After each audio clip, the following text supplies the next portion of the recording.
ನಿನ್ನೆ six pack ನೋಡಿ ತುಂಬಾ ಜನ ಹುಡುಗಿರು ಮೆಸೇಜ್ ಮಾಡಿದ್ರು ದೋಸ್ತ. ನಮ್ಮ ಹುಡುಗಿ ಫೋನ್ ಮಾಡಿ ಹೇಳಕತ್ತಿಲ್ಲ ಸಿಕ್ಸ್ ಪ್ಯಾಕ್ಸ್ ಎಲ್ಲ ತೋರ್ಸ್ಬೇಡ ಎಲ್ಲಾರು ಹುಡುಗಿಯರ್ ಕಣ್ಣು ಹಾಕ್ತಾರ ಅಂತ ಹೇಳಿ ದೋಸ್ತ. ಓಹೋ, ಹಿಂಗೂ ನಿನ್ ಹುಡುಗಿಗೂ ದೊಡ್ಡ ನಮಸ್ಕಾರ ದೋಸ್ತ. ಈ ಒಂಟಿ ಜಂಟಿ ಮಾಡಿ ಬಿಗ್ ಬಾಸ್ ತಾರತಮ್ಯ ಮಾಡ್ತಿದ್ದಾರೆ ದೋಸ್ತ. ಹೊರಗಿದ್ದಂಗ ಮಾತಾಡಕತ್ತಿ ಒಳಗಿದ್ರ ಮುಕ್ಳಿ ಮುಸ್ಕೊಂಡು ನೀನೇ ಮಾಡ್ತಿದ್ದಿ. ಇವತ್ ಯಾರ ಮನೆಗೆ ಹೋಗ್ಬೋದು ದೋಸ್ತ? ಇವತ್ ಯಾರು ಕಳ್ಸಲ್ಲ ಅನ್ಸುತ್ತೆ, ಯಾಕಂದ್ರೆ ಹಬ್ಬ ಅದ.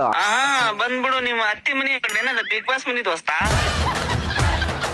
ನಮ್ ಮಾವನ ಹತ್ರ 3,000 ರೂಪಾಯಿದು ಚಡ್ಡಿ ಇತ್ತಲ್ಲ, ಹಾಗೆ ಈ ಸೀಸನ್ ಅಲ್ಲಿ ಸತೀಶ್ ಅಣ್ಣನ ಹತ್ರ 1 ಕೋಟಿದ್ದು ನಾಯಿ ಇದೆ ಅಂತ ದೋಸ್ತ. ನಮ್ಮ ಮಾವನ್ 3,000 ಚಡ್ಡಿ ಐತಲ್ಲ, ಆ ಚಡ್ಡಿನ ಮತ್ತೆ 2 ಕೋಟಿ ಖರೀದಿ ಮಾಡ್ಸ ದೋಸ್ತ.